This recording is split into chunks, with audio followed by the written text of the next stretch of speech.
तिसरी ओडिशा राज्याची लोककथा सांगणार आहे।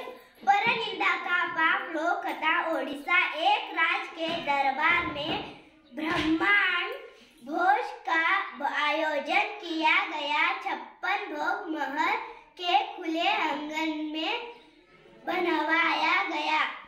उसी वक्त अनजाने में एक हादसा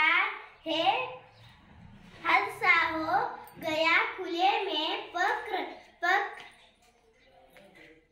रही रसोई के ऊपर से एक चीली अपने पंजा में जिंदा सांप दबोचकर निकल रही थी। सांप ने चीली के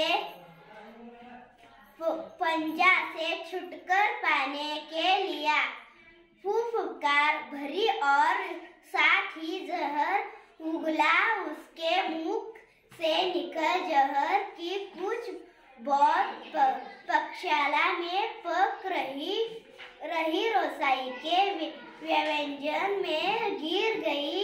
जहरीली भोजन के खाने से सभी ब्रह्मांड काल के गार में समा गया। जब राजा को इस बात का पता चला तो ब्रह्मा हत्या के पाप ने उसका दुखी कर डाला।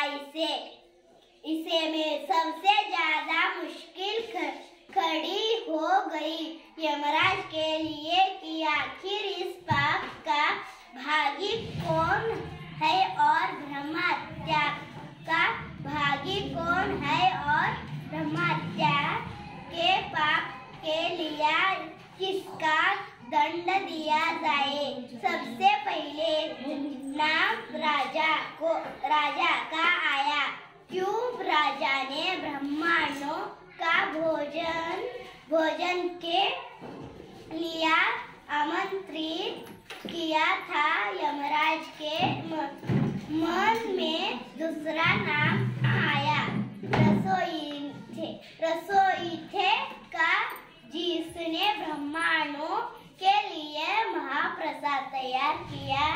या राजा को तीसरा ख्याल चील का आया जो सांप को पकड़कर ले जा रही थी।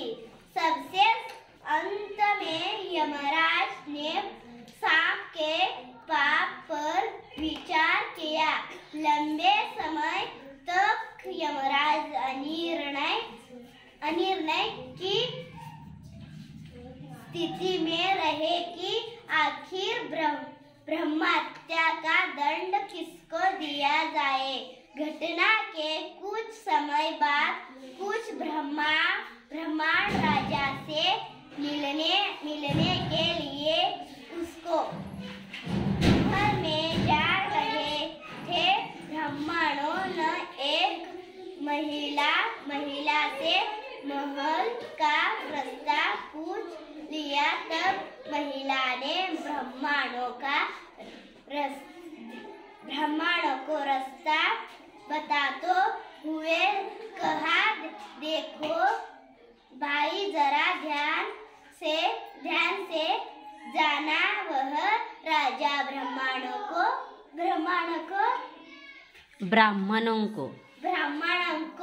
जहर देकर मार देतो है। जैसे ही महिला ने यह बात कही यमराज ने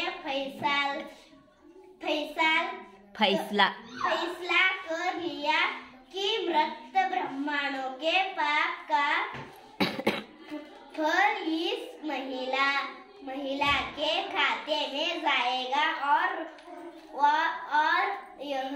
यह दंड को भोगेगी।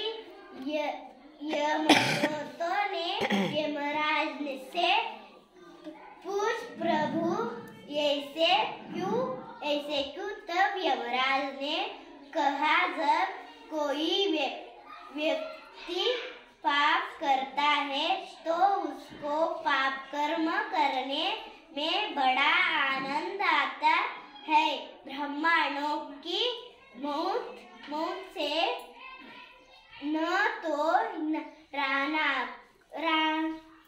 राजा को न रसोइये का न चील को और नहीं सांप को आनंद आया।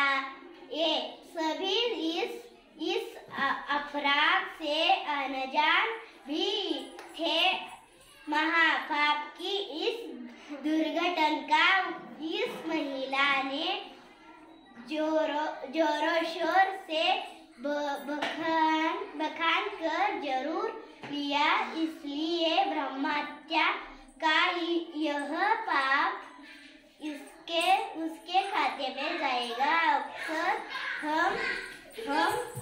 हम यह सोचते हैं कि यार हमने कभी कोई बड़ा पाप नहीं किया है, उसके बावजूद हमको किस बात का दंड मिला रहा। यह दंड वही होता है जो हम परनिंदा का पाप कर संचित करते रहते हैं। धन्यवाद। गुड।